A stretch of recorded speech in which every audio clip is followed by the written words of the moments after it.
Hello,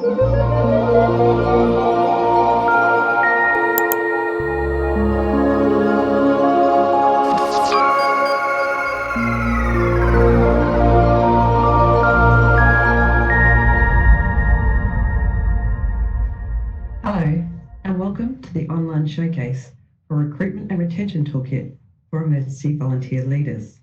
This event is a partnership between the Bushfire and Natural Hazards CRC, Curtin University, University of Western Australia, and the Department of Fire and Emergency Services.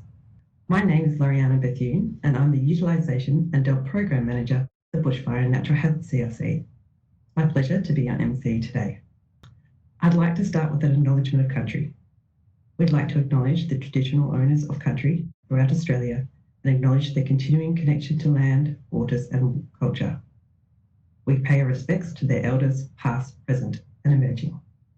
This is going to be a real first for us.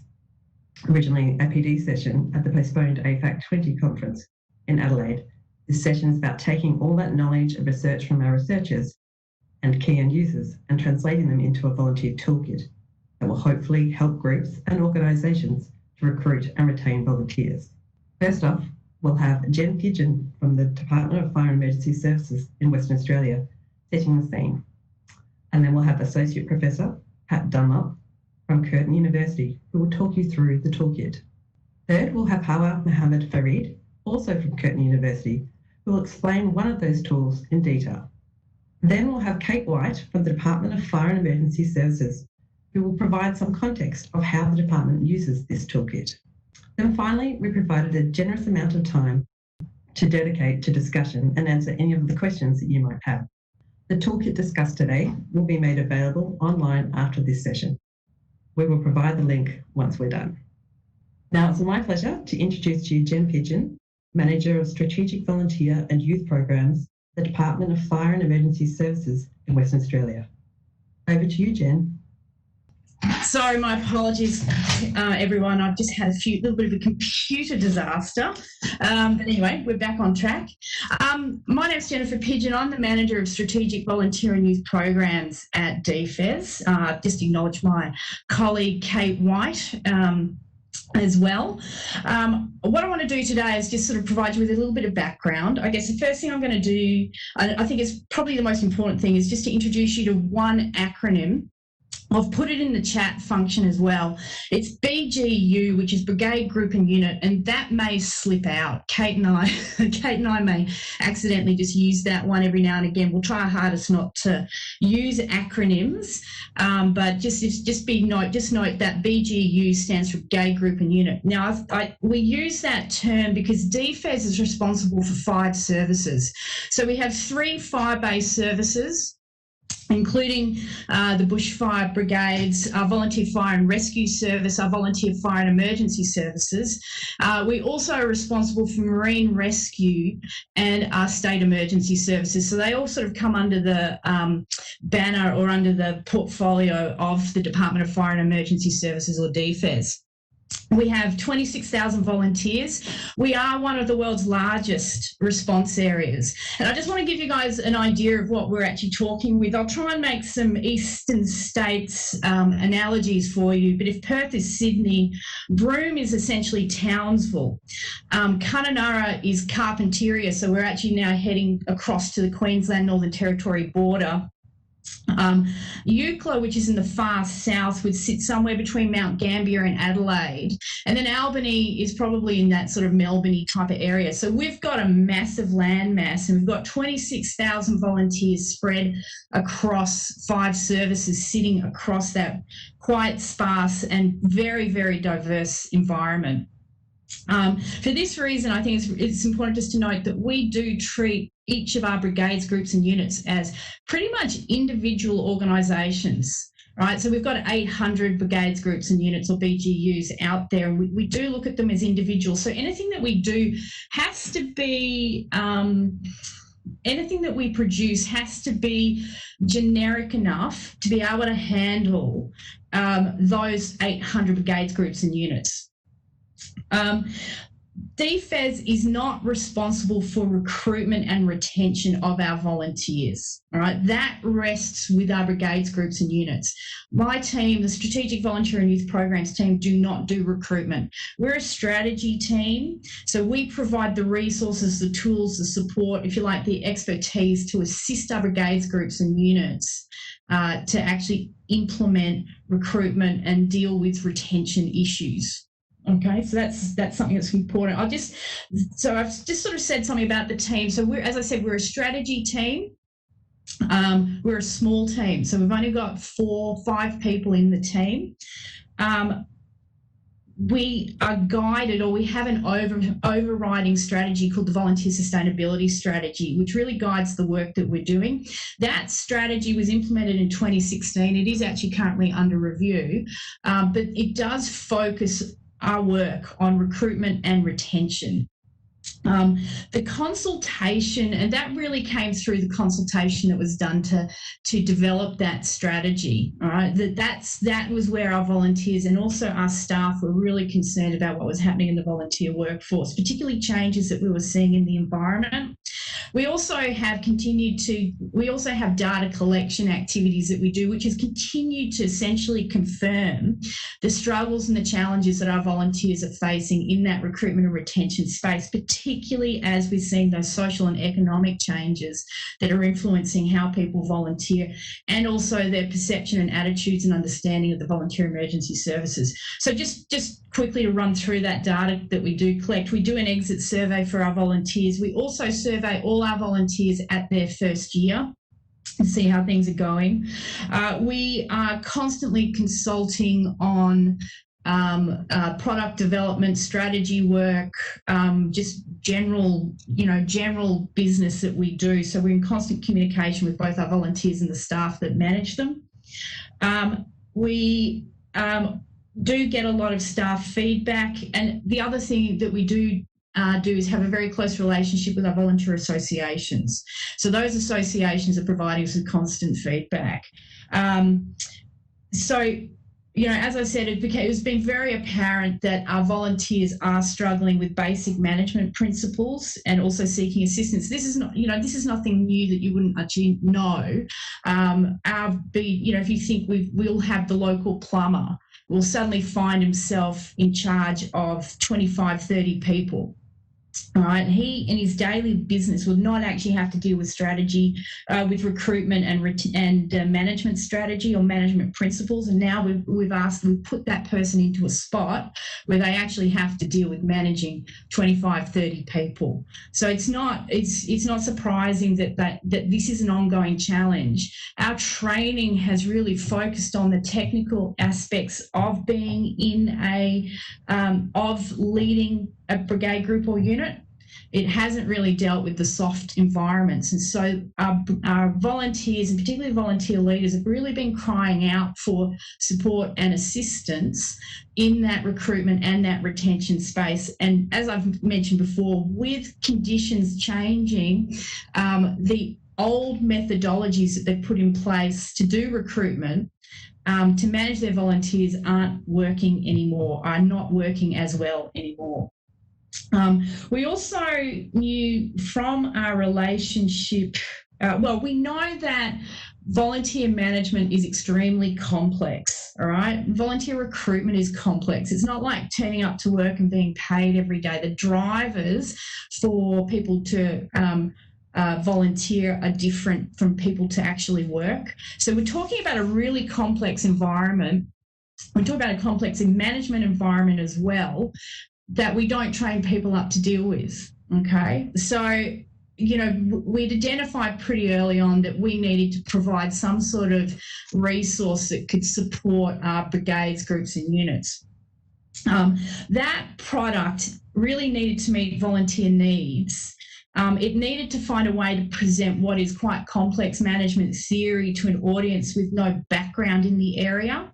And we needed to present it in language that they can understand. Now, I just will note, Kate is going to give you guys a really quick look at our volunteer hub. And through the work that we did to develop that volunteer hub, that's the portal they use to get through to information and other systems. But through the development work for that hub, we built a very strong understanding of how volunteers speak, and how they also connect information. We've used that knowledge in the design of the resources that are being presented today. So that grounding in language has also been extremely important in the resources that we've developed. I understand. Okay, thank you. So we also, the other thing is that was important for us is that we actually present current management theory. Okay, so everything that we understand about management today was extremely important for us to present, because, you know, there's no point presenting something from 5 years ago. We wanted to be as current. This is where the relationship with the Bushfire Natural Hazards Cooperative Research Centre, but also with the team that are now at the Future of Work Institute at Curtin University, became extremely important. Look, DFES has actually had a long relationship with this team. Pat can correct me, but I'm pretty sure it's founded in the work that we did with the Bushfire Natural Hazards Cooperative Research Centre, as well as this team participates in an internship program. Now, I will say that I saw internship program and I did think cheap labour, but it's very high. What we're seeing is very high quality researchers coming in, or being able to access high quality researchers. And the advantage of the Future of Work Institute team is that we've got a combination of management expertise, but also industrial psychology.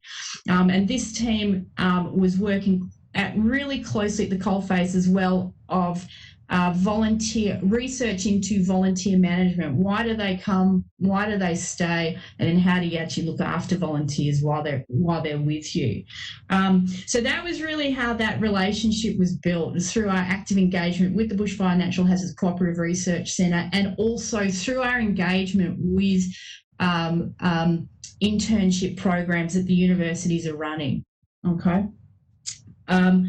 So I'll just go quickly through. I'm not sure if Pat's going to do it, but what was important to us is that the volunteers and the staff who manage them have an active engagement in, or are actively consulted and engaged with when it comes to the development of these resources. We've got a fundamental belief that there's no point in us developing something when we don't actually fully understand what the issues are that our folks on the ground are actually delivering. Now, the Future of Work Institute provided the advantage of being able to provide the academic research, be able to synthesize what they're reading and what they're seeing and what they themselves are researching, with us being able to give them access to the volunteers on the ground and the staff that are on the ground, so that we can fully understand how that research can be applied to the needs of our volunteers on the ground.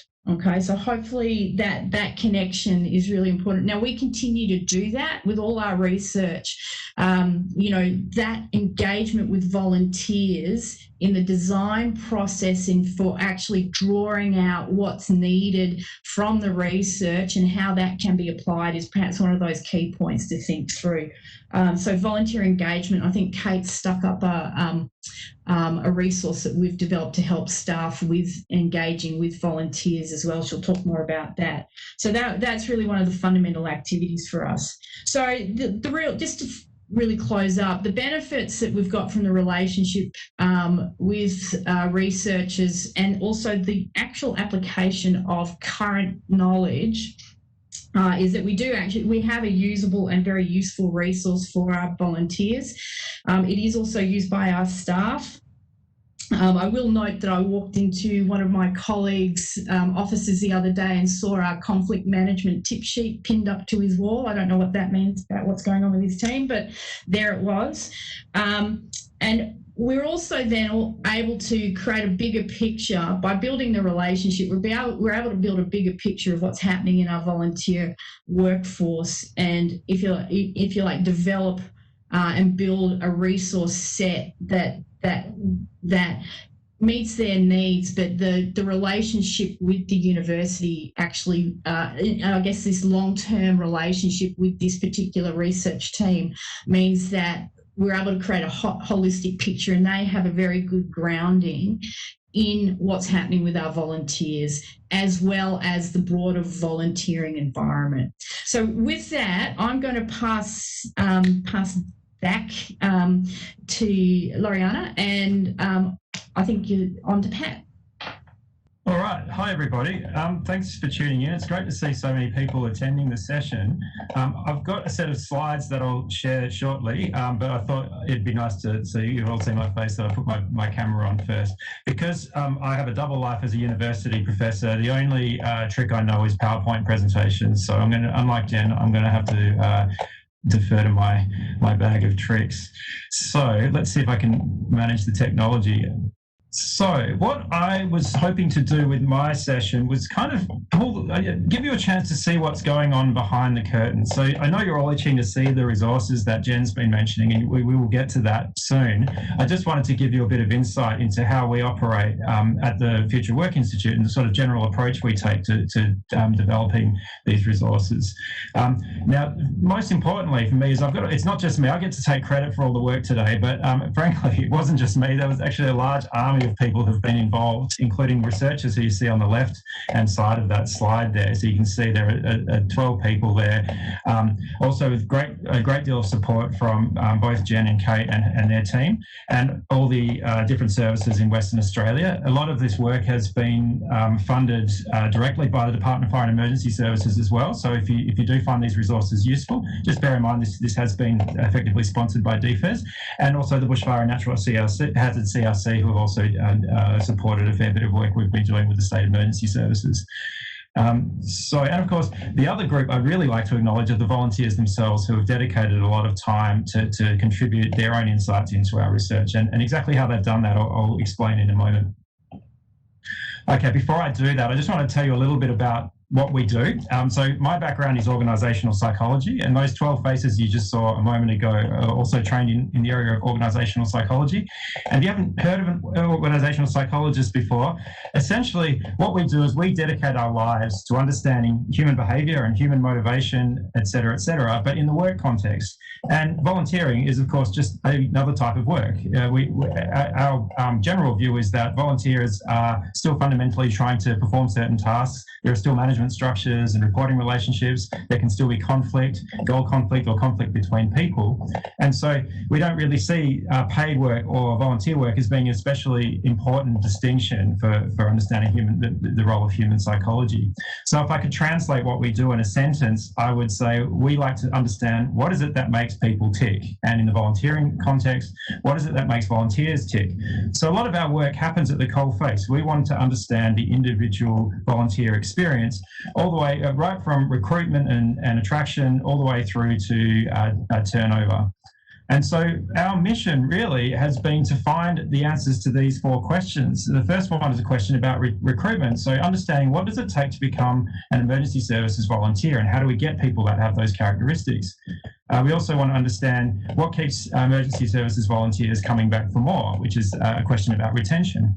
We want to understand volunteer well-being as well. So what keeps emergency services volunteers happy, and how to encourage a diversity of volunteers to join, and that's the 4th question. So that's kind of a very high-level mission statement, if you like. For this particular set of projects, though, we also had a goal of translating the answers to those questions into something that people can actually use. So we're not just trying to do ivory tower research and write more management theories about volunteering management. We actually wanted to build resources that people can pick up and use. And so the first thing we have to bear in mind is who our target audiences are. Primarily, a target audience would be volunteer leaders across all of the different services in these brigades, groups and units. We also thought volunteers themselves might find these resources helpful, perhaps for their own learning and development. If they're interested in moving into a management role, they could probably learn something from these resources. And at the higher level, people in roles, I've just put district officers there, but it doesn't necessarily have to just be them, but people who I could see as being a good group of people for targeting, for distributing these resources and getting them out there. Now, the features that we were aiming for was to make sure these things were user-friendly and highly relevant to the emergency services volunteering context. And to that end, we've included case studies. So these are case studies that we encountered when we did the work. So just to put a couple of examples on the slide there. This screenshot was taken from our volunteer onboarding resource, our welcoming new volunteers resource, and these are little stories that that some of the volunteers in different units and brigades and groups across the state had given us. So because these are real stories, we thought that would probably resonate with the target audiences of our tools. So we've incorporated them into these resources wherever possible. We also wanted to, with the goal in mind of keeping everything practical, we've got tip sheets, guidelines, and editable templates as well where they might be useful. So, for example, here's a nice step-by-step guide lifted from the onboarding resource. So step 1, registering, step 2, inducting, step 3, supporting. The key point here is not to memorize those 5 steps right now. Hawa's going to give you some insight into those, but it's just to give you a sense of what these things will look like when you flick through them. Here's another example from the same resource. It's a little, I guess it's almost like an individual case study of how to register, what's good practice in terms of registering a new volunteer, and an example of how not to do it well. And these 2 examples are based on real examples that we encountered when we interviewed volunteers. We're also keen to produce highly practical tip sheets. So here's an example from the recruitment resource where it's just a snippet. There's more content than this, but it discusses what approach you should take for designing an interview for a prospective volunteer who might want to join your group. We've got another example here, adjusting your leadership management style as a function of the situation you're in. So in an emergency, you have to behave in a certain way as a manager, and that's going to be quite different from how you might want your manager to behave during, say, a casual night or a barbecue or a training session. And as Jen mentioned before, the conflict management or prevention tip sheet is apparently being used not just in the volunteering space.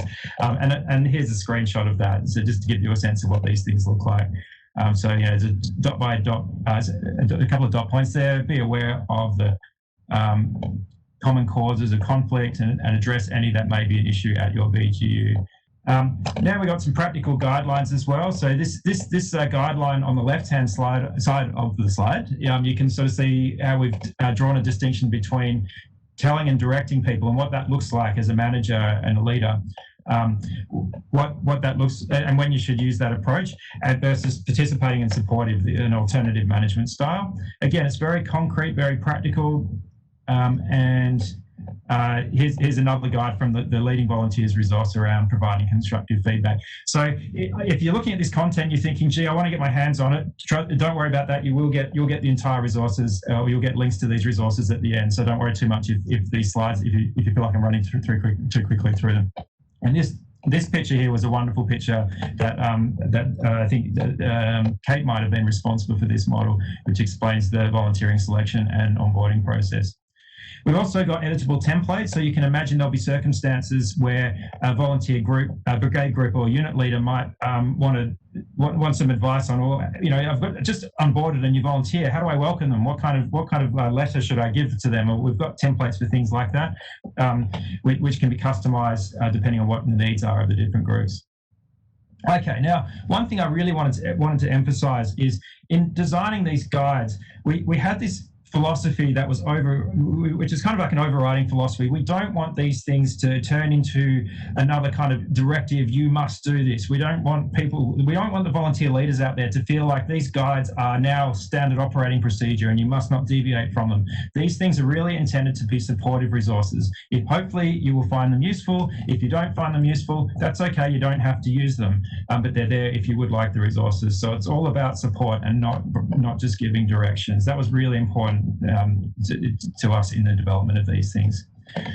So that was kind of our goal. I just wanted to quickly outline how we approach this. And admittedly, the first few steps actually involve us sitting in our ivory towers, if you like. So the first thing we wanted to do was go back to the basics. So understanding what relevant theories from psychology are likely to apply to these sorts of settings. So for example, in the area of managing volunteers, we drew a lot from a famous motivational theory called self-determination theory.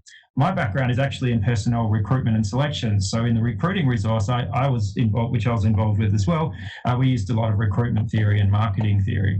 That was our kind of starting point. You've got to start somewhere. So we started with what we know best. We did a literature review. And so we're looking at both the academic literature, but also, the sort of reports and case studies and things that often get published in these areas. We tried to catch all of those. And I guess the third step in the ivory tower was to reach some kind of definition on the key terms. So for example, when somebody says onboarding, most of us kind of know what that means, but some people think onboarding is part of recruitment. Some people think onboarding is after recruitment. And so we just wanted to be really clear about what we mean when we say onboarding. We're not trying to say that onboarding is this and only this, but for the purposes of the resources, we just wanted to be very clear. The next step for us was stakeholder consultation. We were really interested in not just focusing on the academic literature, but also understanding how does this actually look in the real world. And to that end, we consulted with volunteers directly, their leaders, and this was across all services. We also consulted with district officers at DFES and consulted a lot with the associations and their leaders. And one of the things I should say is we often discovered that the very best way of doing these things, like recruiting, onboarding, etc., often it was the case that there was a group already doing it like that. It's just that nobody else knew about it. And so because we know the literature, we know the theory, we were able to observe the best, really good case study and know what's a good case study. But it just sort of goes to show how resourceful volunteers really are. And really the answer is often right there waiting to be discovered. So after getting some feedback from all these different groups, we synthesized it all, we put it all together and turned it into the first draft. And in synthesizing it and producing these drafts, again, our focus was trying to make them very practical and produce step-by-step guides, as I mentioned before.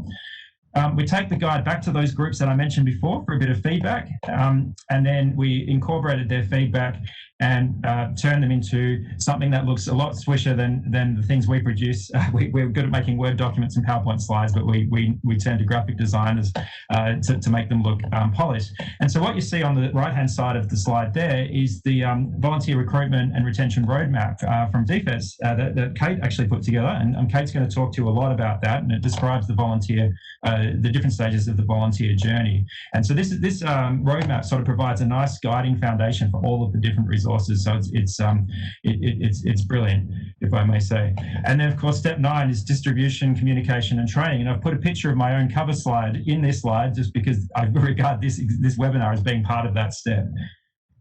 So I'll just quickly give you a snapshot of all the different resources, well, some of the resources, not all of them actually, that are available. So there's a resource called Volunteer Role Descriptions, which just quickly is designed to help volunteer brigade group and unit leaders identify different sorts of roles and describe them. After you've identified the roles that you need to fill, next step is recruitment.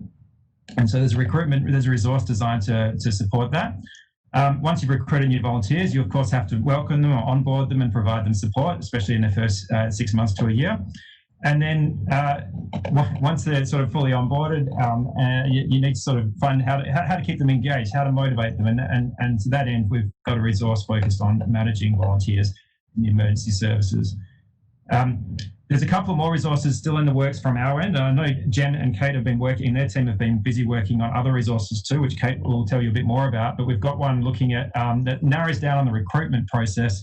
And this resource aims to help volunteer unit leaders target their recruitment messaging so that they manage expectations well. So the resource is designed to help leaders make posters, or this thing that you see on the right-hand slide looks a bit clunky, but you can imagine it could be a poster or a billboard or somebody's Facebook post and so forth. And a big question is, what should I put in there? What photographs should I put in there? And what quotes from volunteers should I put in there? And we're trying to design a resource that can provide some guidance on that. And another resource that Hawa's busy working on as well is looking at volunteer succession management. So that describes the process of identifying future leaders and helping them transition into leadership roles, but also finding roles for the current leaders who are looking to step back a bit. But you know, we don't want to lose those people either because they've got lots of experience and expertise. So how can we provide them with meaningful work? And so we've got a guide. We're on the way to delivering a guide or a resource in that space. So I hope you found that interesting and informative. That's my last slide and the end of my session. So I will pass over to Hawa, who will unbox one of those resources in detail so you can see what they look like. Thanks, Pat. So I'll jump into one of the resources that we actually created. So the one that I'm going to be talking about today is Supporting New Volunteers, which is a resource on how to onboard or socialize your volunteers in their first year. So really quickly, I'm just going to go through the content of what I'm going to be talking about for the next 15 minutes. So quickly, I'll go through what is onboarding. So what's the definition and purpose of it? What are some of the benefits of onboarding new volunteers? What was the research approach that we took to develop the resources? I'll also share some key insights from the interviews that we conducted with some of the volunteers. I'll then share the onboarding process that we created as a result of the academic research and interview findings. And then we'll walk through the onboarding resources and talk about some of the benefits of using them. What is onboarding? So contrary to popular belief, onboarding has absolutely nothing to do with getting on a boat and sailing away. I know that that's a popular term in marine rescue, but in the academic literature, onboarding is the process where a new volunteer learns everything that they need to know when they first enter a brigade, group, or unit. So through proper onboarding, new volunteers would gain 4 things. So knowledge, so what they need to know, skills, what they need to learn, attitude, so how they should think and feel, and behavior, so what is or is not improper behavior in a brigade, group, or unit. So there are a lot of benefits to onboarding, but I'll highlight some of the key ones that you can see on the screen there. So some of the benefits of onboarding is it helps new volunteers to understand what they'll be doing. It helps them to feel satisfied in their role, helps them with their task performance, and help them to feel like they're fitting in with the group. It also helps new volunteers to feel valued by the group as well. And overall, through proper onboarding and making sure that they have proper training and social support, it also help to increase the chances of new volunteers staying long-term as well. I'll talk a little bit about the research approach that we took to developing the onboarding resources. So it was a 3-stage process. So the first stage was looking at research. So looking at academic research, looking specifically at onboarding theories and strategies and best practice recommendations on how to onboard individuals into an organization. We then also looked at existing DFES documents, so induction manuals, organizational policies, as well as registration procedures, and so on and so forth. And we also looked at non-academic sources. So we looked at how other volunteering organizations onboarded volunteers, and we tried to kind of incorporate that into our research. We then conducted interviews with 22 people. So we actually included multiple stakeholders like district officers, volunteer association people, DFES staff members, as well as volunteer leaders. And we asked them questions on how do they register their volunteers, how do they induct them, what kind of social support were given to new volunteers, what kind of learning opportunities and training opportunities were given to them, and lastly, how did they engage them as volunteers and make sure that they felt engaged as operational and or non-operational volunteers.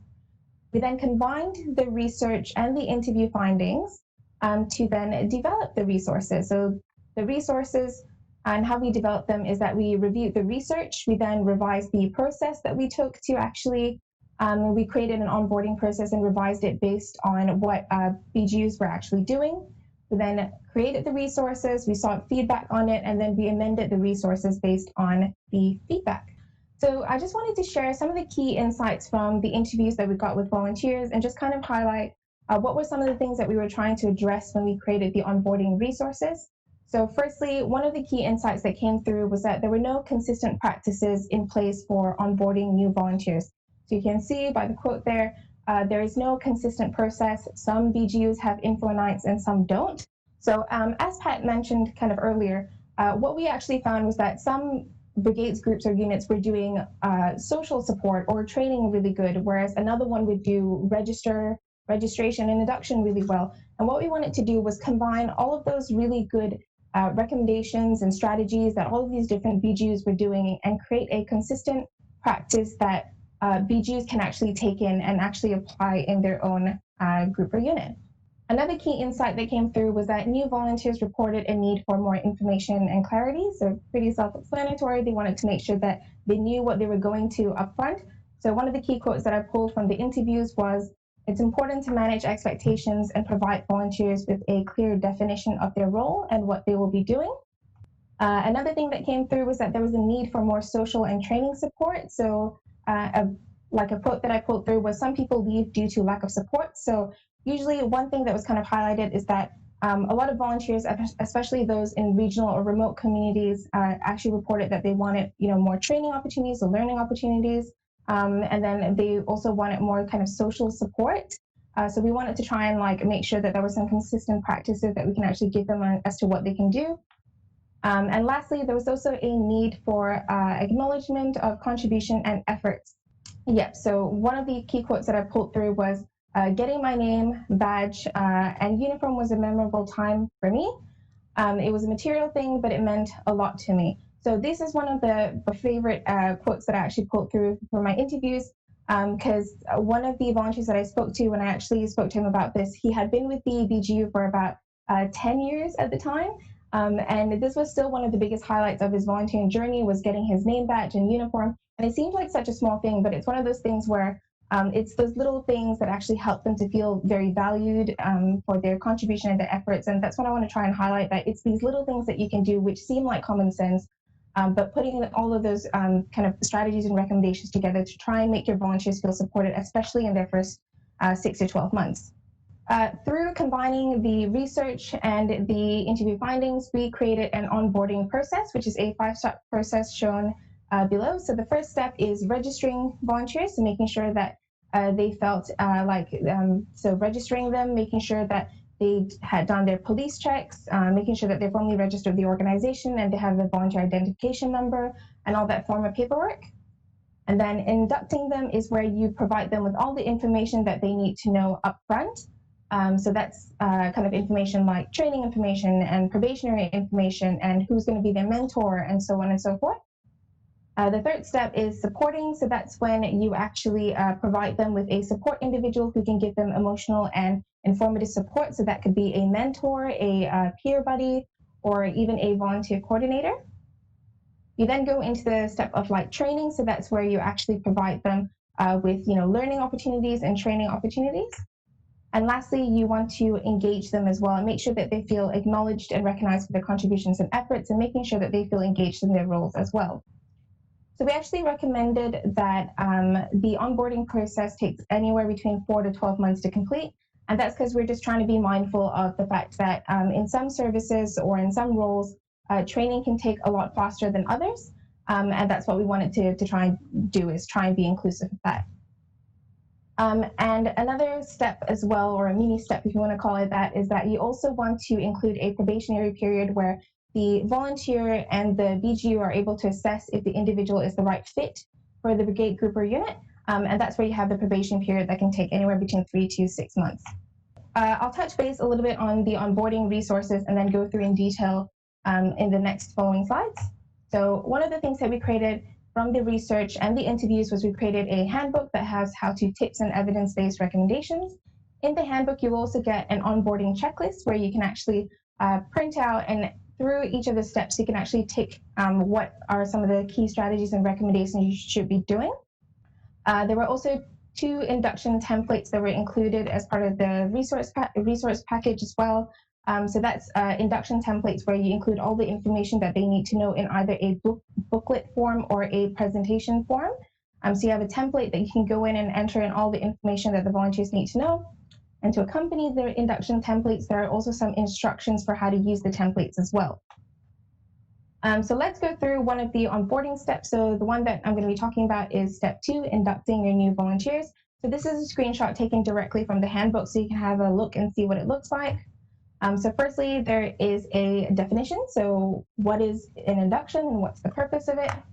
And we also include some of the benefits. So what's the benefits of doing that onboarding step for volunteers? So you can see on the screen, some of the benefits of inducting our new volunteers is that they can gain more information and knowledge about the BGU. It helps them to feel engaged with their role, helps them to clarify their role, and also helps to give them a chance to bond with other volunteers.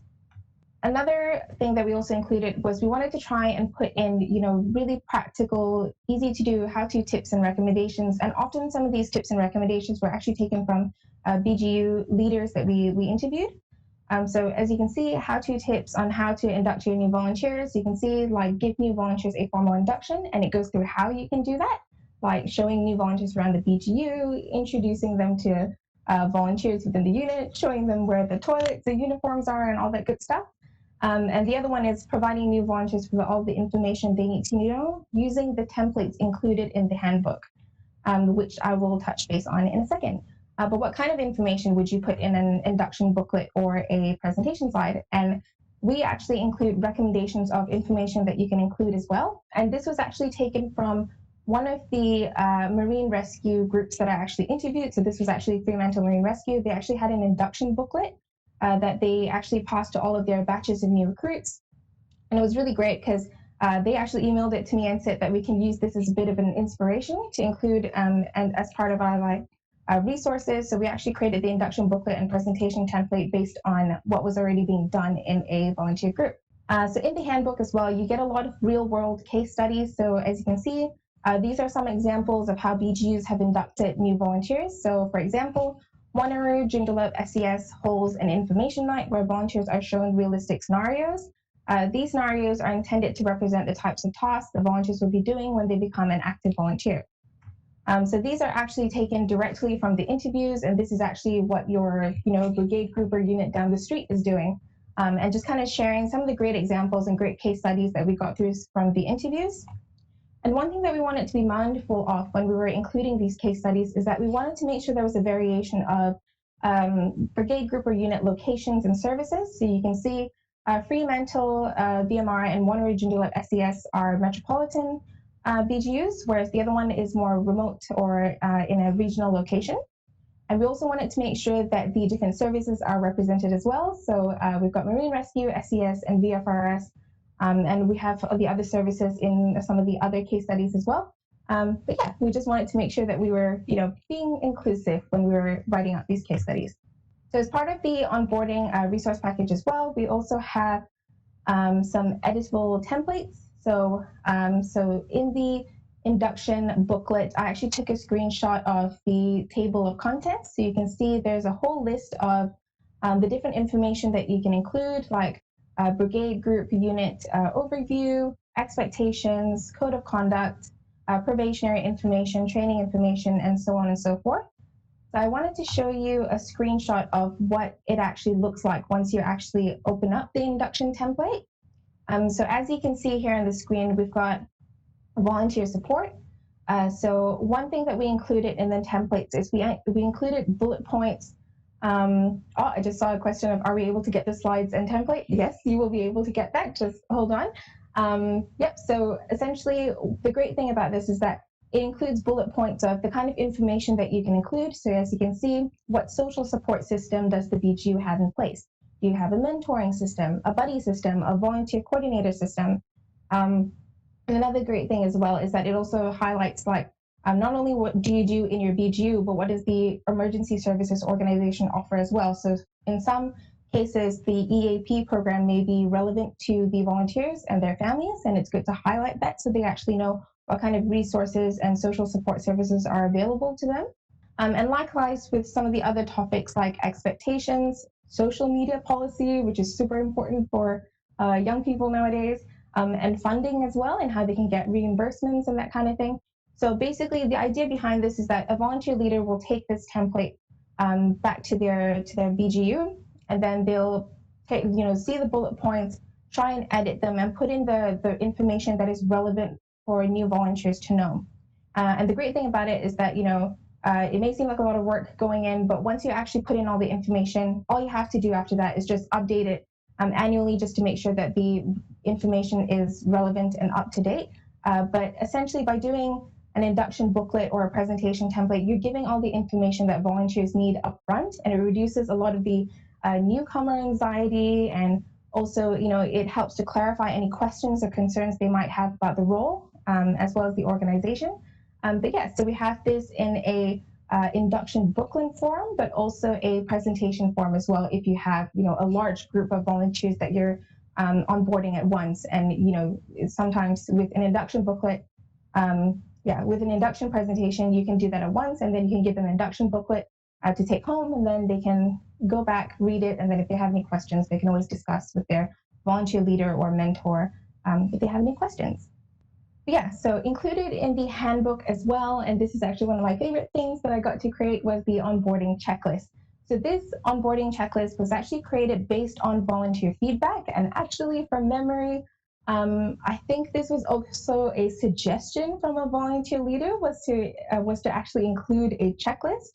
And the idea behind the checklist is that it addresses each of the onboarding steps. So registration, induction, social support, training, and active engagement. Ooh, my lights just went off. Sorry, sensor lights. But yes, it addresses each of the onboarding steps, and then it summarizes some of the key onboarding strategies and recommendations that you want to be doing for each of those onboarding steps. And the great thing about it is that it's very pragmatic and user-friendly. A volunteer leader can literally just print off these 2 pages, and when they get a batch of new recruits, they can use this checklist as a bit of a guide for them as to what they kind of should be doing or could be doing to try and make their new volunteers have a really good onboarding experience. So this is a screenshot of inducting your new volunteers. So you can see there are little tick boxes next to each of the strategies, like was a formal induction session was held for the new volunteers, either as a presentation and or with a booklet. New volunteers were shown around the unit. They were introduced to senior volunteers. So you can see that these are kind of the things that generally you would do when a volunteer, like a new volunteer, comes into the brigade, group, or unit. We wanted to kind of like condense it and put it in a checklist so that when you have a batch of new recruits, sometimes it can be a little bit overwhelming, and you may forget some certain practices. But the good thing about this checklist is that you can also edit this as well, so you can actually add in stuff if you wanted to, and just kind of make it relevant and appropriate for your brigade, group, or unit. So some of the benefits of using the resources is that, as I'm trying to kind of reiterate, and hopefully it's coming through, is that these resources are made for volunteer leaders. We try to keep it as pragmatic and as simple and sweet as possible, so that people who are actually taking these resources are able to actually use them. And it's not just, ivory tower stuff that we're just throwing. It is actually stuff that, it's best practice based on the research, but also this is what your brigade, group, or unit down the street is also doing. So trying to combine, the practical and what is best practice together. And as Pat mentioned before, these are recommendations. It's not prescriptive. If some brigade, group, or unit is doing a particular step really well, like if they're doing social support really well or training really well, but they don't really know how to do induction really well, that's what the resource is for. It's so that they can pick and choose what works best for them and what they can improve, and try and make it work for their brigade, group, or unit. So some of the other benefits of using the resources is that it's really pragmatic and allows personalization. It's based on academic research and volunteer feedback, and it also uses real-world volunteer case studies. So before I end my presentation, I just wanted to leave you with a quote, and I got this quote from a volunteer that I spoke to as part of the volunteer succession planning project. And he basically used the induction templates as part of his, his induction when he gets new batches of recruits. So the quote is, "The template increased the usefulness of the induction booklet, and we handed it out to recruits 12 months ago, and we received positive feedback on it. We put pictures of the leadership team and put personal bios of what they do outside of volunteering and just really personalize them." So he was a really big fan of the induction booklets, and he found it really useful, and he commented on the fact that when his new volunteers got it, they just felt like they knew what they were getting into, and it's just really good to manage those expectations up front.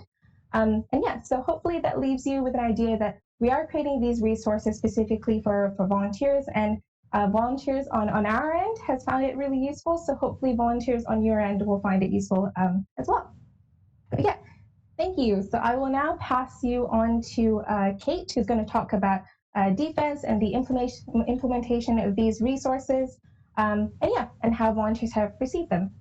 So thanks, everybody. Thanks so much, Hawa. So my job has been working with Jen and in the Strategic Volunteer and Youth Programs team to bring those resources that have translated and synthesised this complex and comprehensive management theory into the everyday usage for volunteers. So it's not just that the resources have already synthesised that information, but it's about actually helping volunteers and the people who work with them make use of the resources.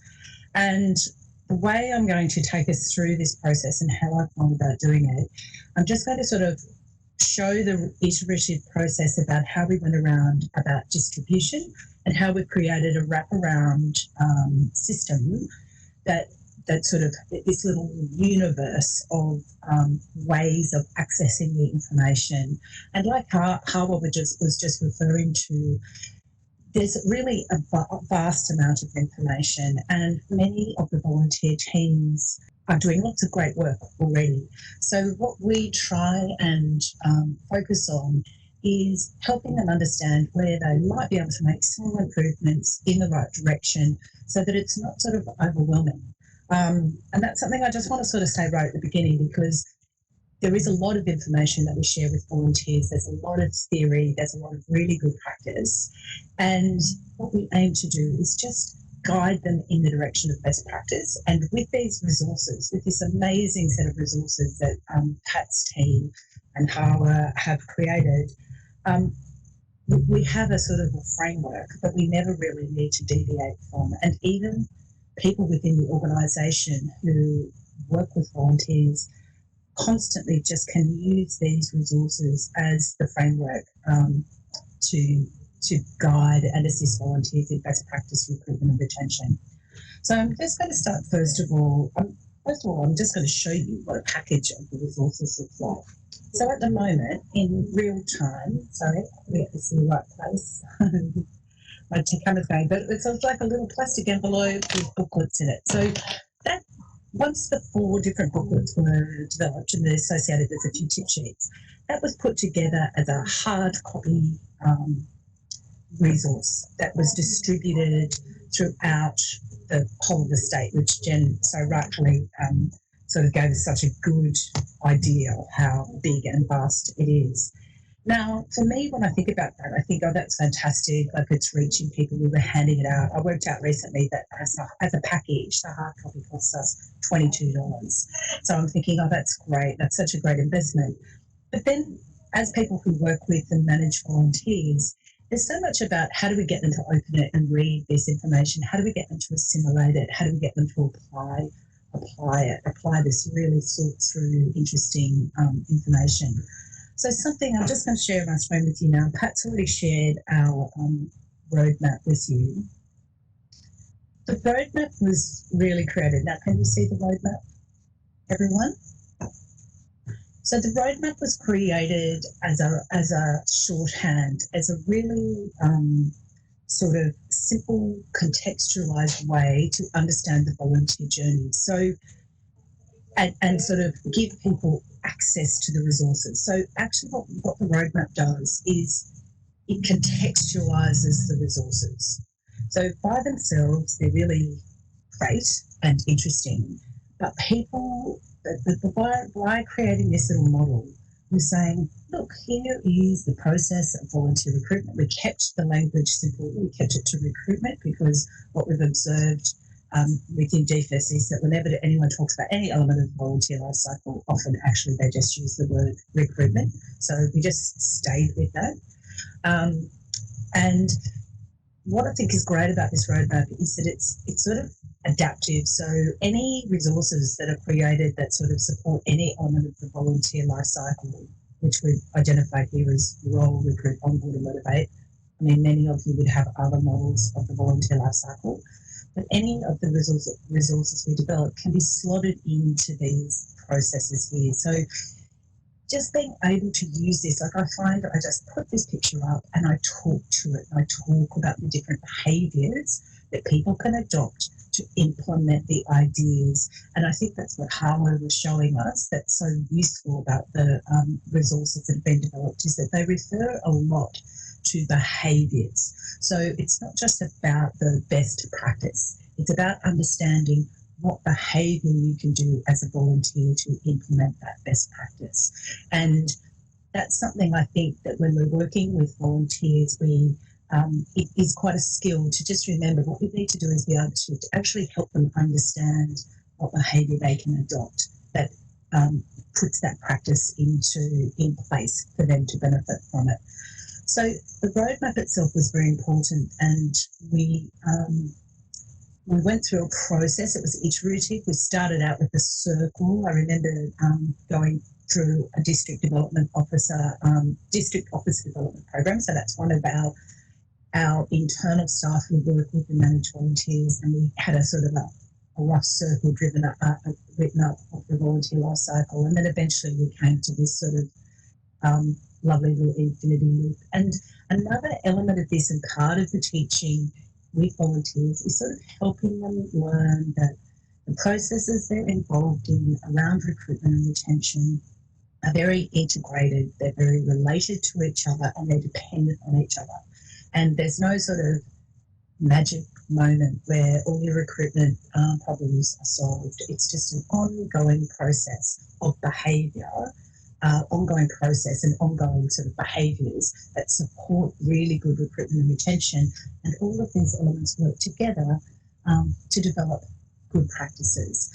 And again, I want to say that, we have referred to that this isn't prescriptive, and we want to keep saying that because as a person who works with volunteers, I'm very conscious that volunteers do a lot of extra work on top. A lot of volunteers perceive recruitment as an additional task. So even if they're doing dysfunctional things, often they're resistant to change because it's more work. So we just try and introduce ideas in a way that is meaningful for them and that actually adds value. So part of the distribution was developing this, so we had something to talk to. And then it was about saying, well, how do I give them this information in more ways than just in these books? So, the world is the way the world is. Not everyone is going to open a book and read it. Might be that you've got volunteers at within some volunteer teams where you have someone who reads the book, but they don't share that information from the book. So we then worked out how to get the information onto the volunteer hub. So now I'm just going to share the screen here. I'm sharing the volunteer hub on the homepage, just so you can have a look at our amazing hub. So really the hub is a very major distribution tool for us. This is a place where we drive volunteer traffic, and this is the homepage of the hub. So, we have news items here, and as Jen was explaining earlier on, the hub's been designed in line with volunteer feedback. We had a 400-person volunteer working group who gave us feedback. Now, in the toolboxes here, underneath recruitment, I've created a page which actually is in process of being developed because it's got now to be quite big. And this is the place where all of the information about the volunteer recruitment roadmap and all of the relevant resources sit together. So suddenly it's not just reliant on us getting an envelope full of the printed documents to people. Actually, the information is here, and we talk about the roadmap here. We give some ideas, and then we are able to refer to each part of the process. Now, what we've been also able to do, as I sort of mentioned, that idea that you can just continue to enhance the resources, where we've got here volunteer role descriptions, a guide, which is a booklet that Pat showed us previously, but I'll just open it now if you have a quick look. This is what it looks like here. Volunteers can download it easily. They can print it up on a printer. So again, actually, what I want to say is we have thought very hard about the fact that, like, a lot of volunteer teams won't have a good printer. You can print these in black and white. They've been designed to sort of try not to use too much colour. I mean, there's probably a bit too much colour for even my liking, but they're simple, they're accessible. Now, even here, there is a booklet, and here what we've added in is the opportunity to be able to create a volunteer role description. It's an online form function. So we've got the booklet there, we've got the information, and here's where people can create a little online form that they can print out as a PDF. So I'm trying to sort of give you the idea that this information here, it's kind of very democratic. Everyone can get to it. If you're bored one day as a volunteer, you've got oodles of spare time on your hands, you can sit here and you can read through this information. And again, like we said, we have these fantastic processes, fantastic bits and pieces, tip sheets, all the things that Kathryn developed. And then we also identified that, we can create a slightly even more simplified version of understanding volunteer selection and onboarding. So we quickly get that little diagram up, just as an added extra resource, an added way to help people understand information. So we're just constantly building on the ways people can access. Then the next thing that we actually did was we worked through a process of delivering the information. So I'm not going to play them because they're me being on video, but we delivered, I'll play a little bit, just a fraction. So then, so that's enough. You get the idea. But all of the booklets, I've just simply delivered the information by video. So the idea with those is that volunteer teams, if they're interested in one element of recruitment and retention, they can go to the video tutorials. I think the longest one is about 8 minutes. Most of them are around sort of 4 to 5 minutes. So this was another way for us to be able to sort of create this wraparound world of resources. So another way that people can access that same information. And I think that what I would say to you as well about these resources, and something that Pat's team need to be really complimented on, I'll go into this onboarding, we'll go into this motivation and support. So this is the managing volunteers. So let's see here, we've got the dealing with conflict. Let's have a look at that. Everything about the resources is only as successful as it is because of how well they're pitched. And the pitch of the resources is useful for all of us. And as Jen was saying, she walked into her colleague's room and he had this on his wall. Now, the only reason that works is because you've got these quite complex management ideas delivered in a really understandable, useful way. And that works for volunteers to volunteer, and it works for people who manage volunteers and work with volunteers, and it even works well for us internally if we're interested in, learning more about this sort of information.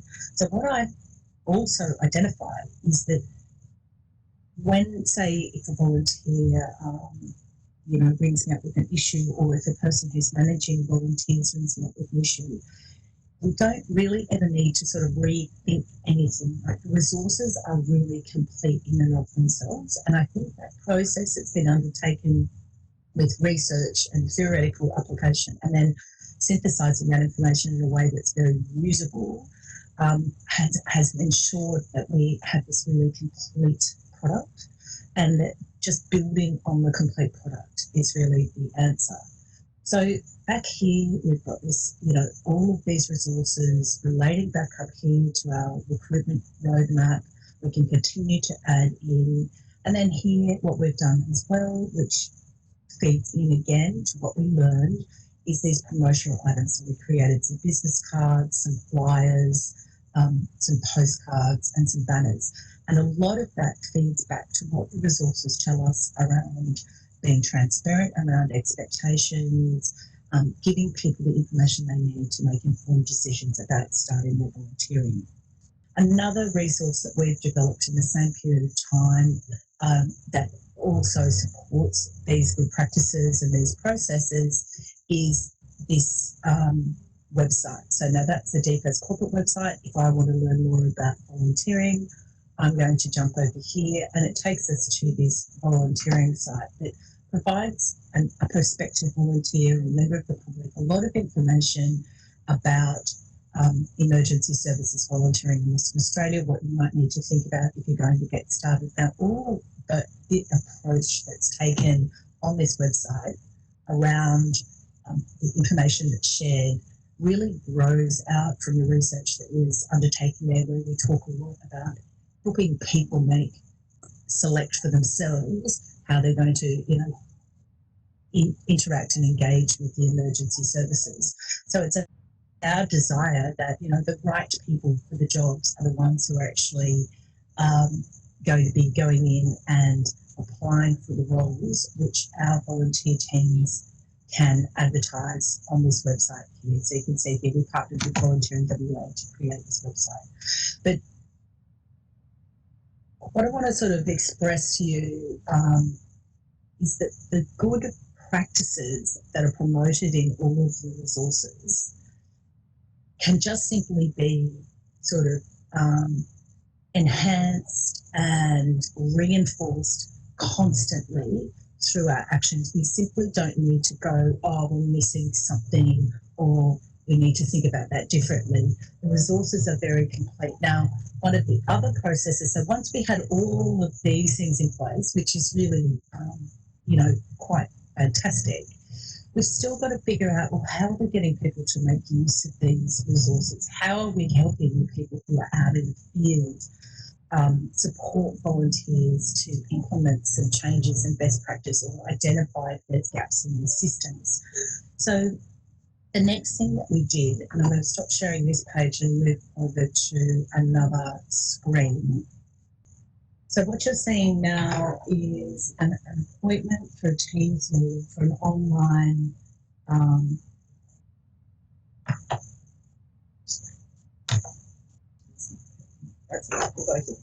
So this is an online workshop. So we just took a punt. So one of the things that we, suffer from, which I'm sure many of you are experiencing, but also, even with coronavirus, people who are located near to one another haven't been able to necessarily get together. So we decided to try an online workshop, and the sort of general feeling was that maybe not, not all volunteers have good access to technology. We don't know, we don't support their technology from DFES, so we don't have any control over that.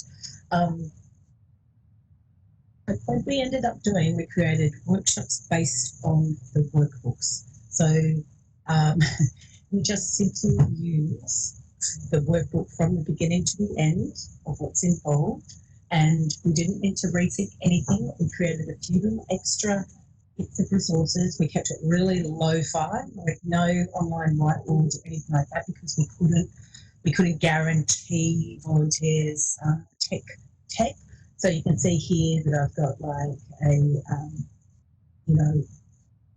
we created like a little bit of a planning document here that sort of reflected the information people got together. We created another little sort of planning document, but again, very simple stuff, all in Word, nothing sort of dramatic. And what we did manage to do by creating these online workshops was get around 56 people from across the state, and they all shared each other's practices. And I think that that's what I want to sort of say has been amazingly successful, something that Hawa referred to and Pat referred to around the fact that you have, volunteers will learn really well from each other. So creating opportunities from them to hear from each other really reinforces and validates their experiences. Some people are doing really, really awesome, great things, and some people are doing, need help with some of their practices. Some people need to be shown the way, and they will learn from each other. So with these workshops, where we use the resources to just literally go through processes, get people to share experiences, talk about behaviours where they support those really good practices that the books identify, then we were able to sort of really help people to focus on just one or two changes that they could make that would support these good practices from the books. So, the distribution of the books is one thing, and that's something that we keep doing. Creating an online world where, people can access this information when they need to. Then creating online and in-person environments where people can do the workshops. That's another thing. Another element of helping us implement this, and the videos were part of that process. Another element is training the trainers. So, socialising this information with the people that manage and work with volunteers on a day-to-day basis out in the field is really important. Now, again, all I can say is how fantastic all the products are, because it's not like we have to go, we'll get a set of information for the trainers and a set of information for the recipients. The information is good for everybody all of the time. You don't need to rethink it or overthink it. So I think that that's one of the things that's so incredibly successful about it, and why I would recommend it for people to just use, because you don't have to do anything extra with it. And, that's an ongoing process. All the time we're working with people who are managing volunteers and helping them understand how they can make use of the resources. They attend some of the online workshops. They sort of watch how we get volunteers to, think about what good practice looks like in behaviour, compare it to the examples in the book, and then write down some ideas of how they might implement that at their location. I can see someone's asking about it being primarily for the emergency services, so I might actually talk to that.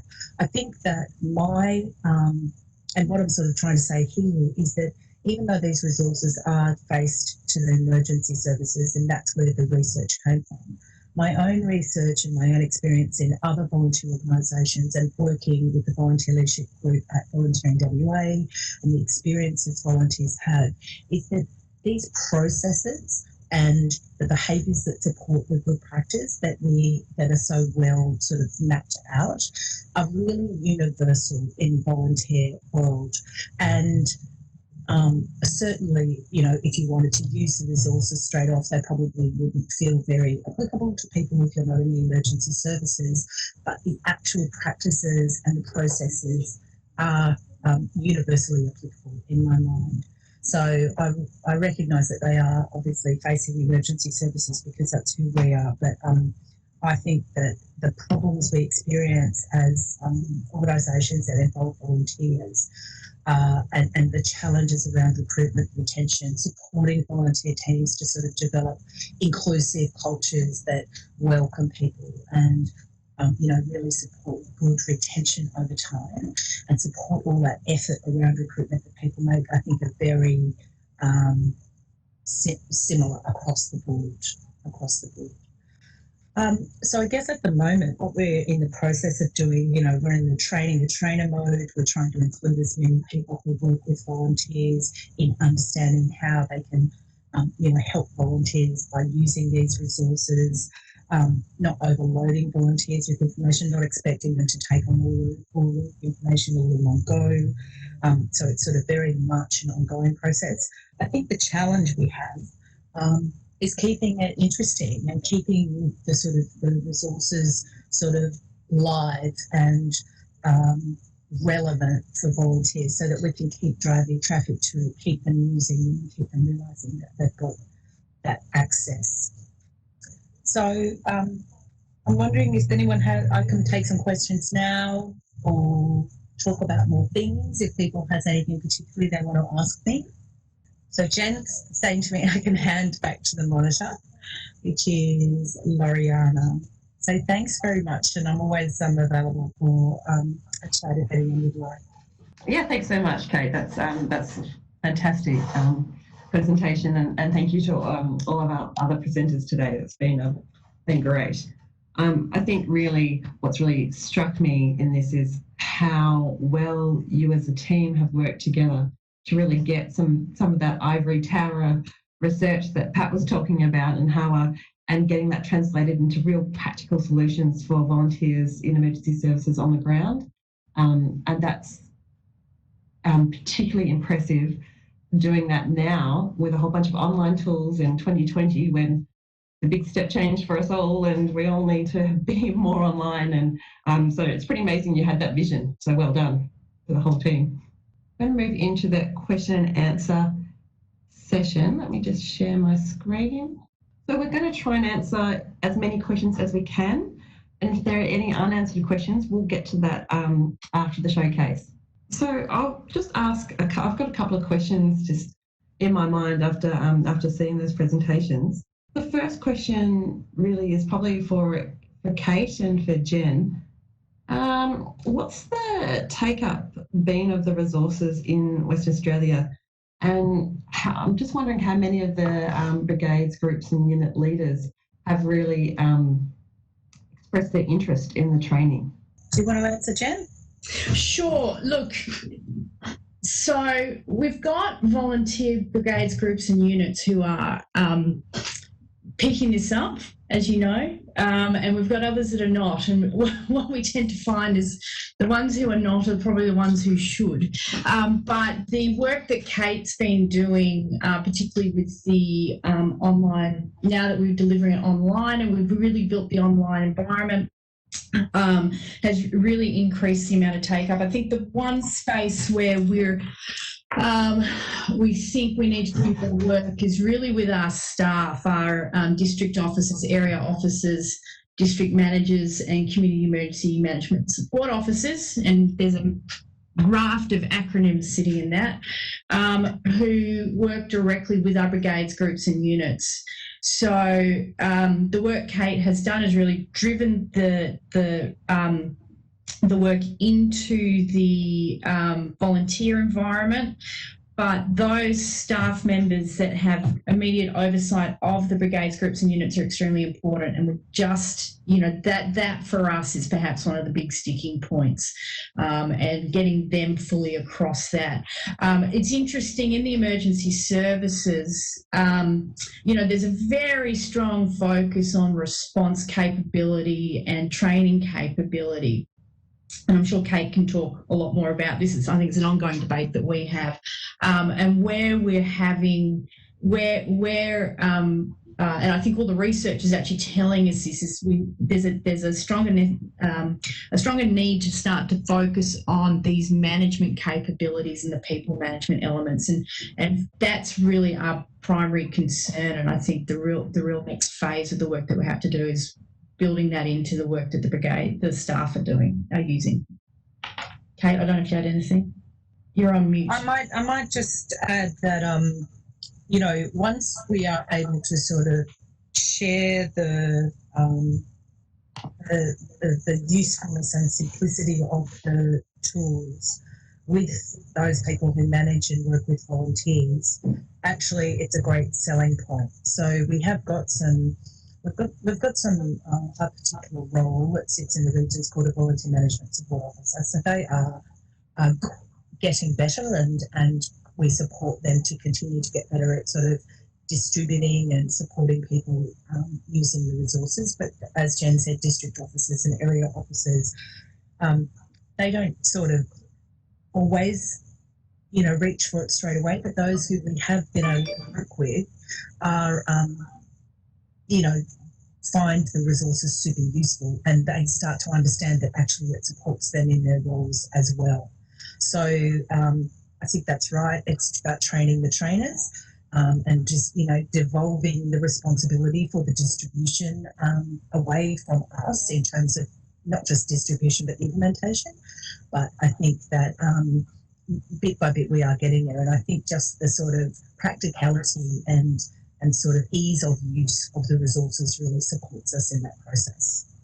Yeah, I mean, that kind of feeds into the next question I have, which is how has embarking on this process and providing these tools helped the relationship between DFES and your district officers, and then also volunteer groups as well? Have you seen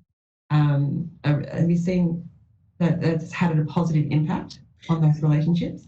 Yeah, so We've had a number of factors. So these tools are a contributing factor to what's happening with the organisation's relationship with our volunteer base.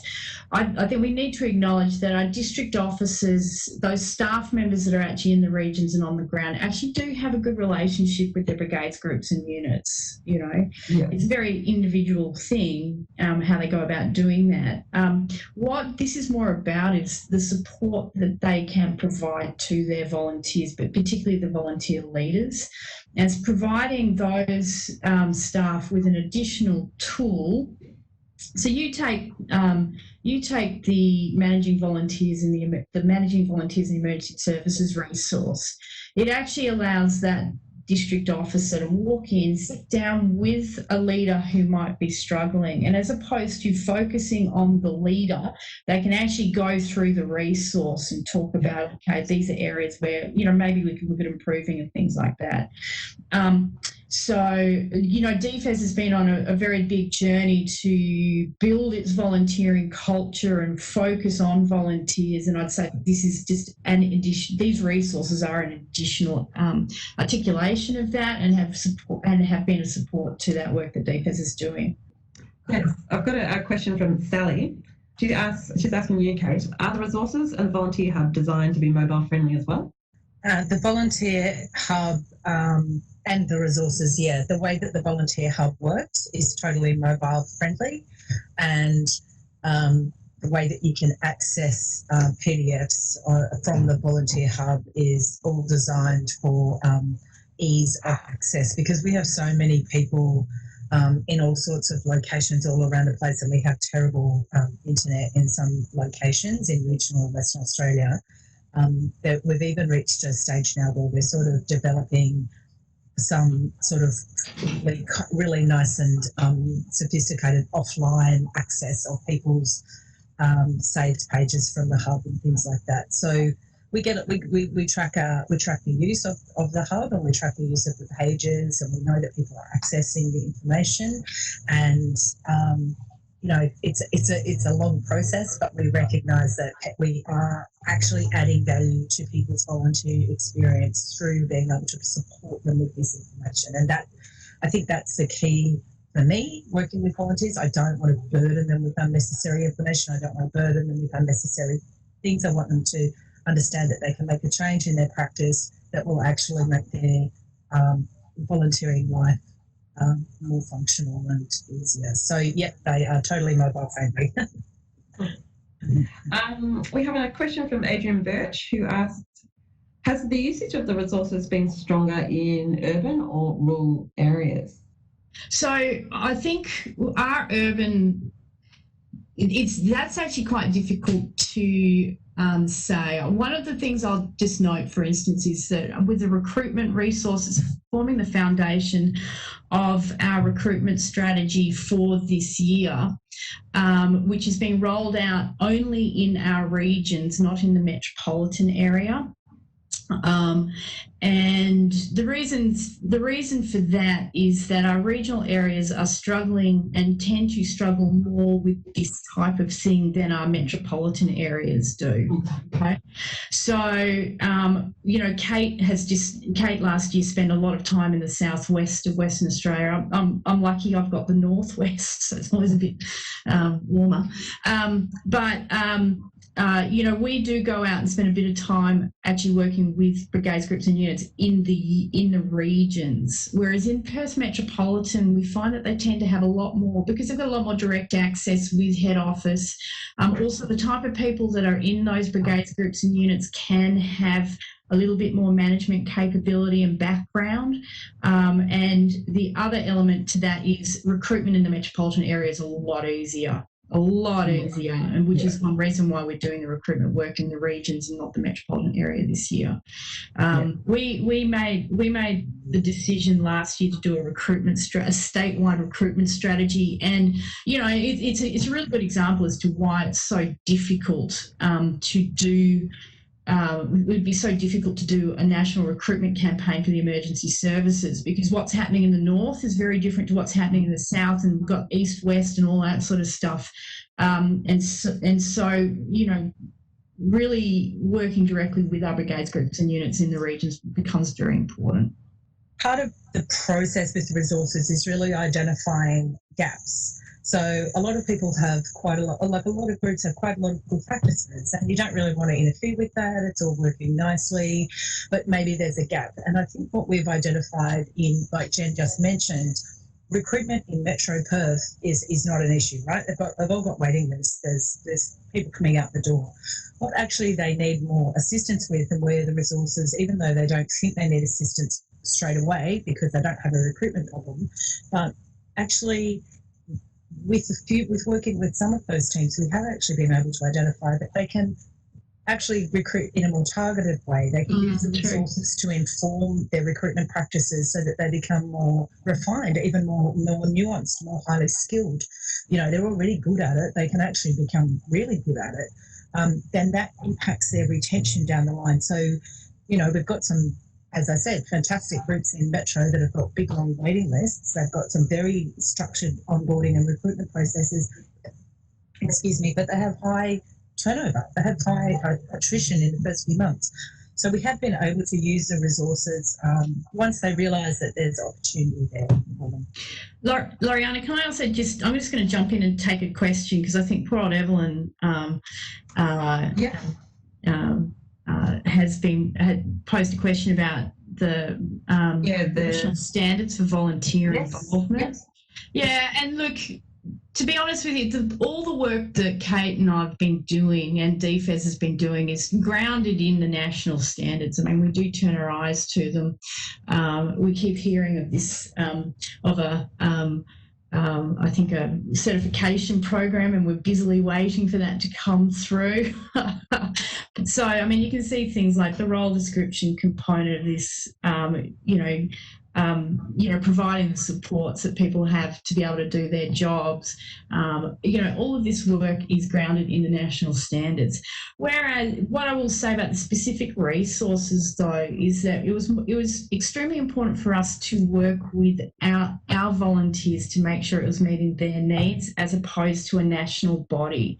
So, we really did focus on, getting the research team out into talk to our volunteers to make sure that the research that they have or the theory that they have is actually useful to volunteers.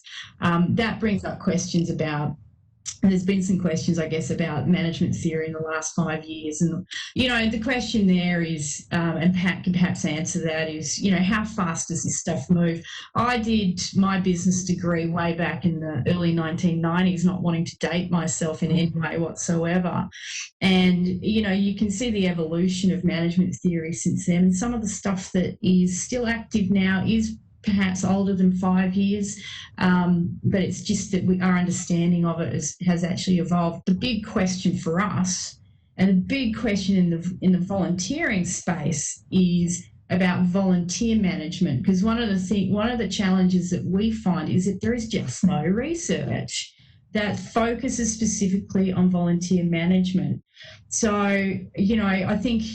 Yeah, and we're starting to sort of, there's a desperate need for us to really broaden and the breadth of the research in the volunteering space. We've got a good start, but it's how do we actually make it much more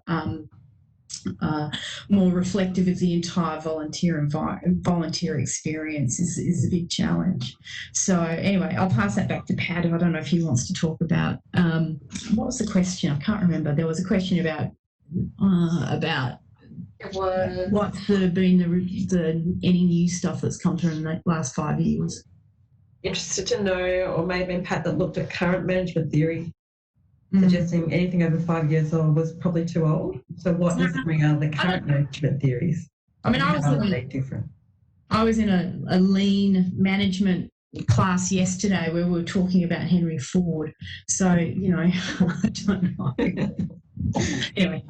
So I can speak to that a little bit. I've sent a private message also to the person who asked the question as well. But I mean, the thing is, it's probably not true to say that the theories that are older than 5 years are no good. It's just that, and so a lot of the theories that we use are quite well-established theories.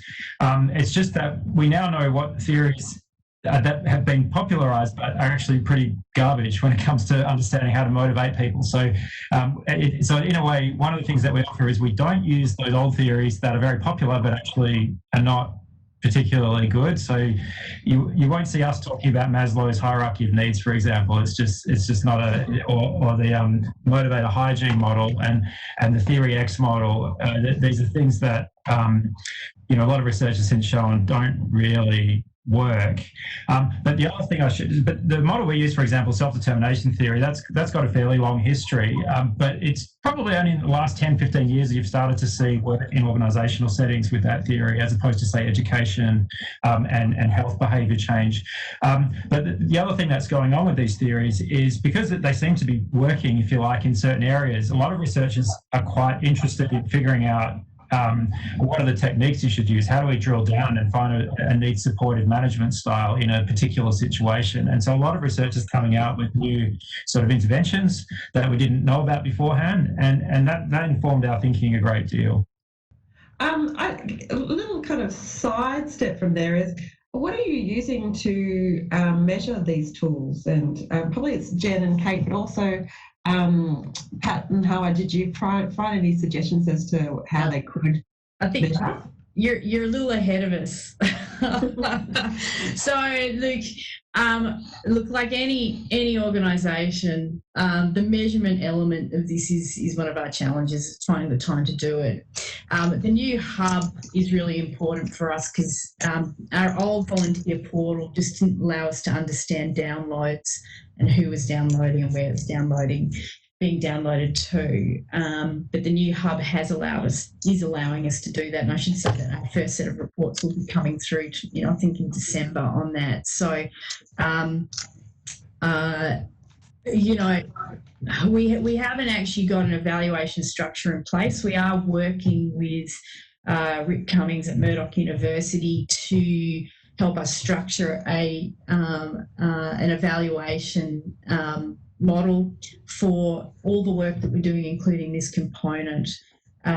Aside from the anecdotal work that we have now, I'm not going to be able to answer that. Typical academic asking a difficult question like that, and Kate's going to come in and rescue me. Yeah, I'm going to say that we do, we're not measuring through an evaluation tool, but we do collect data around turnover, attrition. Mm-hmm. We do look at data around how many visitors and people go to our recruitment websites. We know how many brigade groups and units are using that. We know how many people are taking advantage of going onto the hub and accessing the tool. So, look, it's not the same as qualitative sort of assessment, but we do have some measurement tools, and at the moment that's positive. Yeah. It's probably the next step for us is actually understanding evaluation. And it's not just in this space. It's actually across our entire volunteer workforce and what's happening in that environment. That becomes important, particularly as we do look at the impact of social and economic issues on that workforce and what's happening. And it's going to become important. Kate's redoing our volunteer sustainability strategy right now.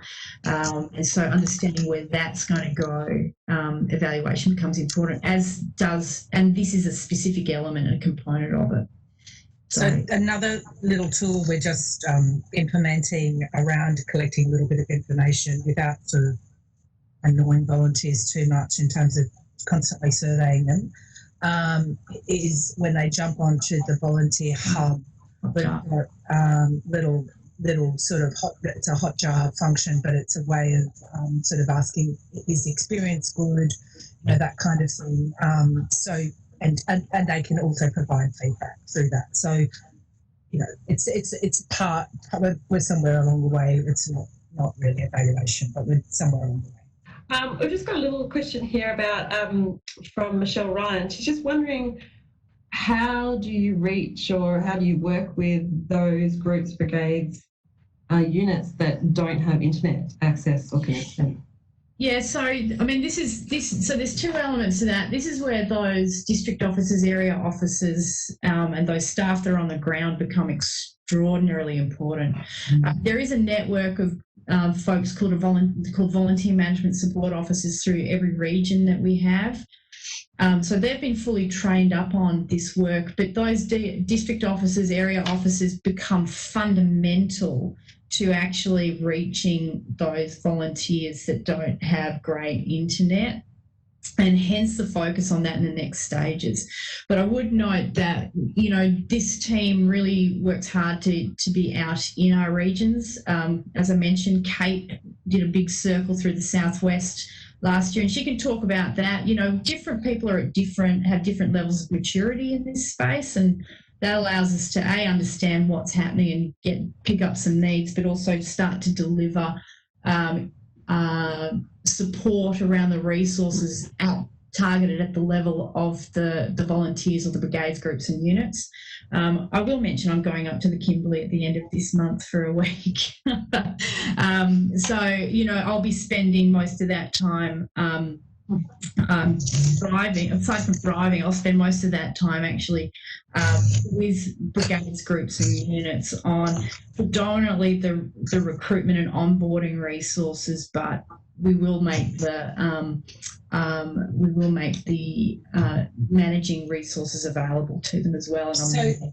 And there's also like something like 13 to 14,000 people registered to use the hub. Like the lack of internet access is kind of probably a little bit overstated. We got really high pickup of on the online workshops, and before Jen goes to the Kimberley, we're doing an online workshop with the people who are going to be doing the recruitment planning with Jen. So it's not completely comprehensive, and there's certainly need to support people who don't want to sit in online spaces or use or access the tools by going online.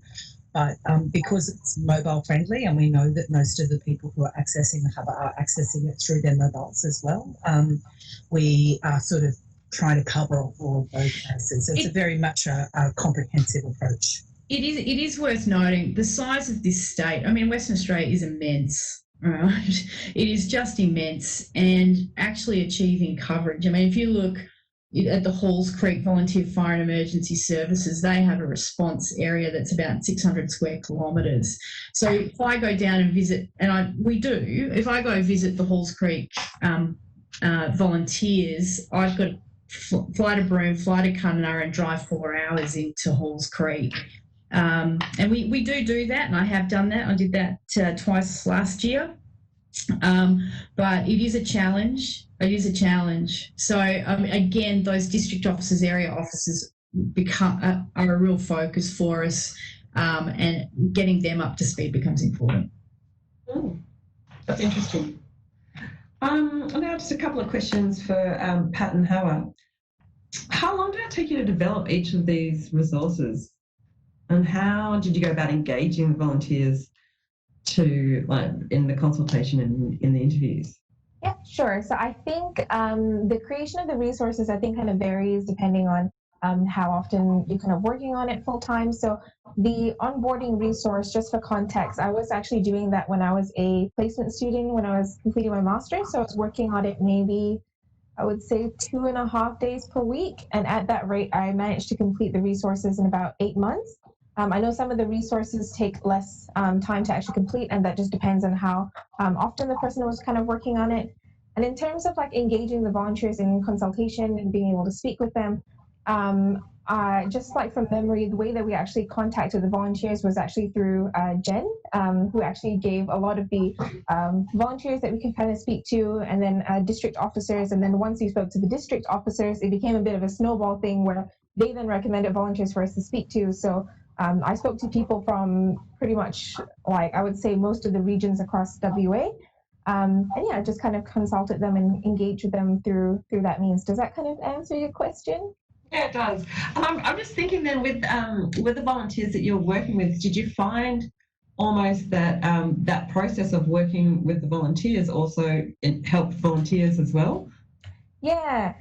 Something that I quite like is that I feel like over time, especially when, like for example, I am currently working on the succession planning project, and what I actually found is that some of the volunteer association representatives that I've spoken to for my onboarding project, I ended up speaking to them for my succession planning project as well. Once you've kind of built that rapport from the previous projects, it's quite easy to kind of engage with them and get kind of the information that you want to, because you have that kind of previous history.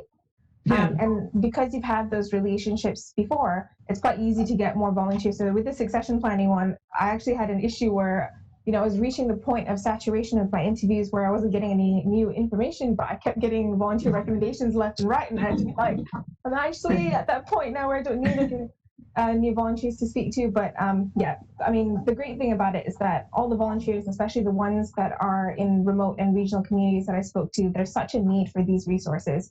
And it's kind of nice that when you do speak to them about some of the previous projects that that we've kind of worked on, they get really excited about it. And just that quote that I included at the end of my presentation, that was actually taken from somebody who works in a remote regional BGU. So yeah. Great. You also mentioned that you use that previously used material for the induction booklet. Were there other examples where you have used previous material, and what was the choice behind making that decision to use material that had already been used before? So with the induction booklets? Yeah.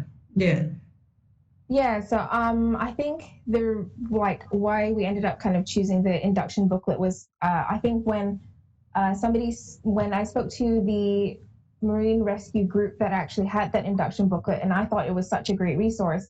And from then, it was kind of one of those things where in interviews afterwards, I kind of floated the idea of would this template be of interest to you? And it kind of, gained a lot of positive feedback from all the other volunteers. And that's kind of why we ended up creating all those resources in a booklet and a presentation form, because there was a need for it.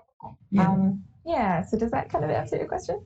It does. I guess what I'm getting at is there was a comment made that this is like some of your tools are using material that has been used for a long time in volunteer, in working with volunteers. And I was just trying to get at, I'm trying to think, what would have been the choice to use that material? Is that because you have found that it was successful and worked through your research? Is that? Yeah, so I guess it's kind of like based on the research that we did, the academic research, there was a lot of, with the induction, for example, one of the things that they do say is that you should have a proper induction or orientation, sometimes is the word that's sometimes used, where you give them all the information about their role and who to go to for support, what's the organizational structure like.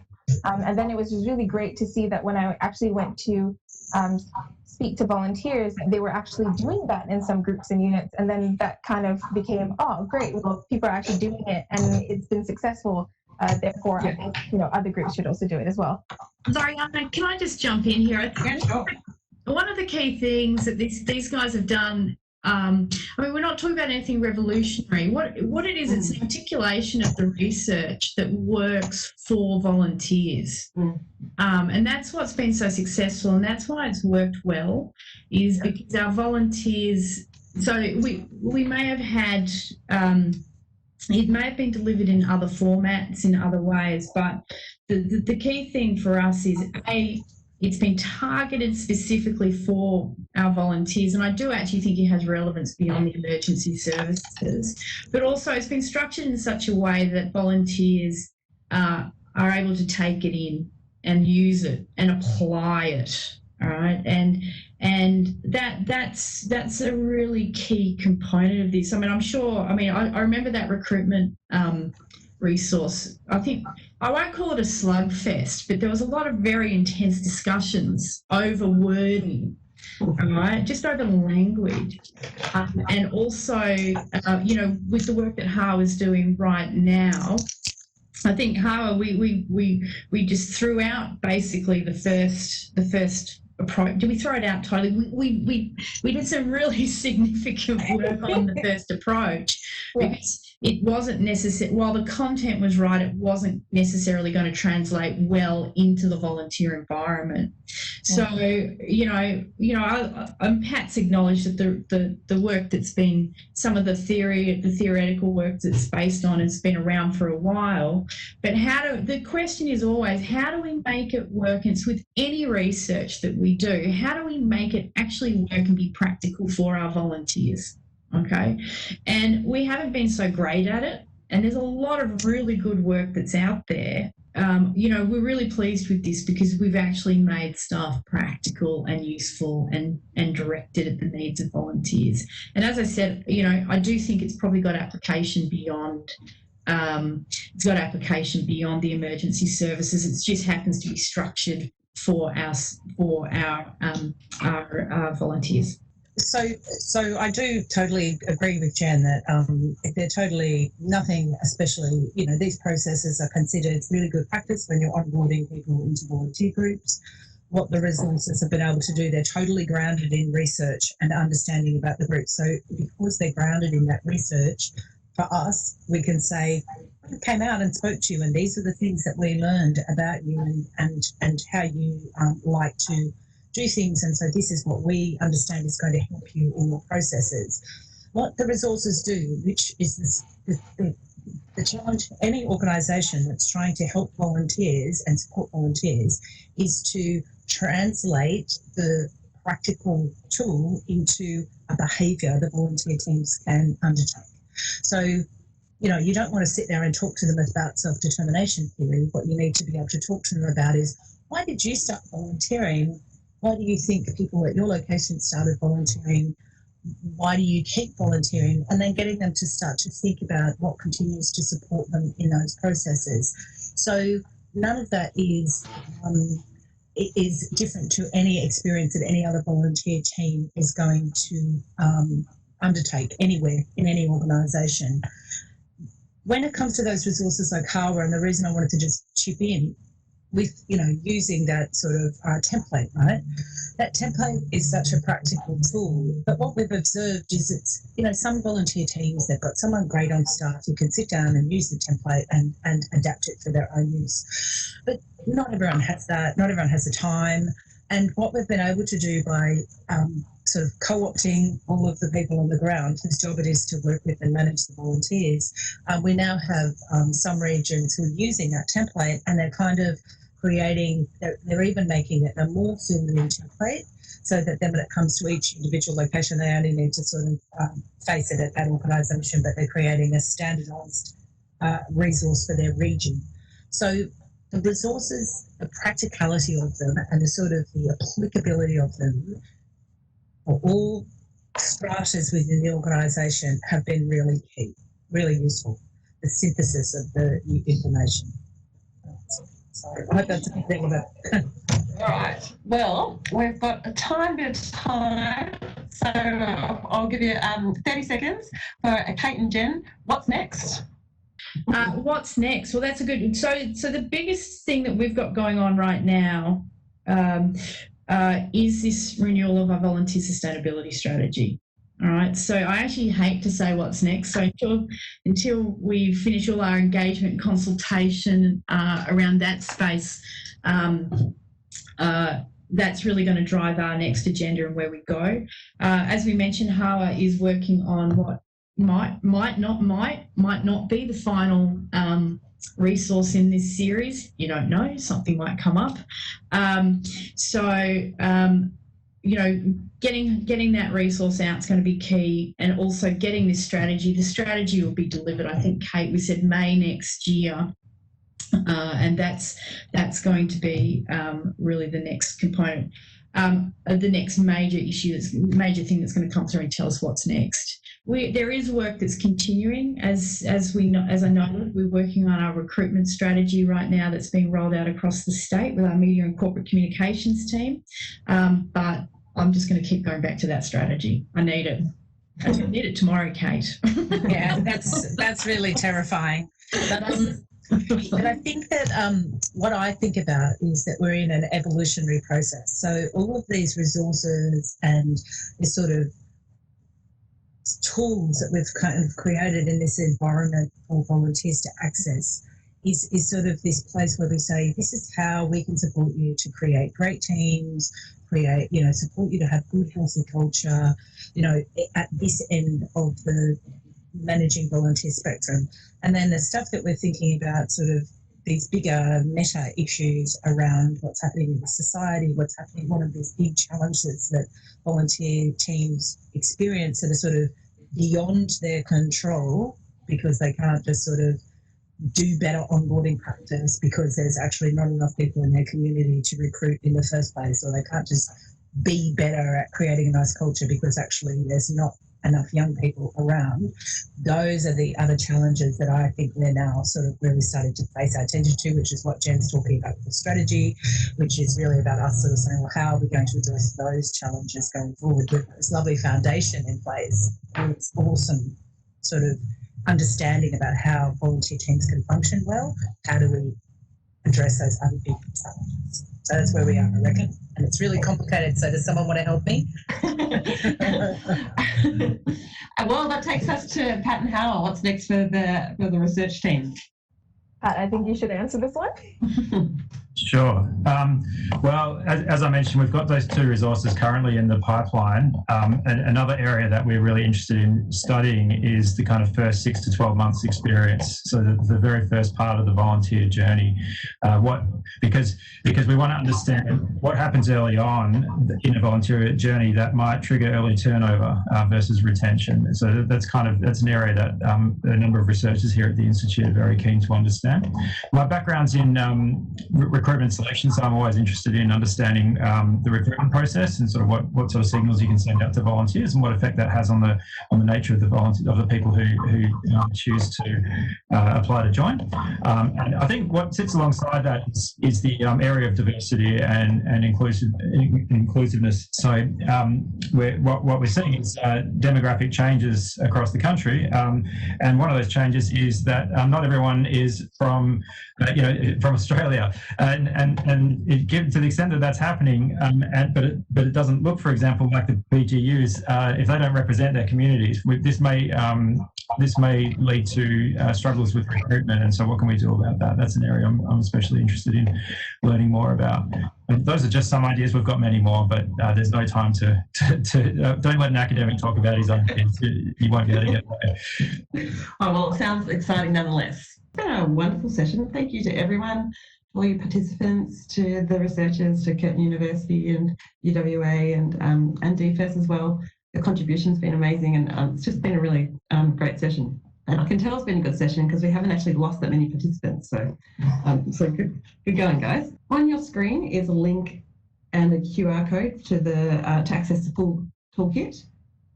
This session was also, if you recall from the start, it was being recorded, so it will be available online after the event. We would also appreciate it if you could complete a feedback survey using the link or QR code that's showing on the feedback survey. We'll post both these links in the chat and send them to you via the email afterwards as well. If you have any further questions about anything you've seen today, please contact Dr. Dunlop. And finally, our next CRC event is next Tuesday, October 13, which is the International Day for Disaster Risk Reduction. We'll be hosting a free online event with CRC experts and Craig Recastle from ABC's upcoming documentary series, Big Weather. And we'll be discussing what good governance looks like. So thank you for all your attendance, and we'll see you next time.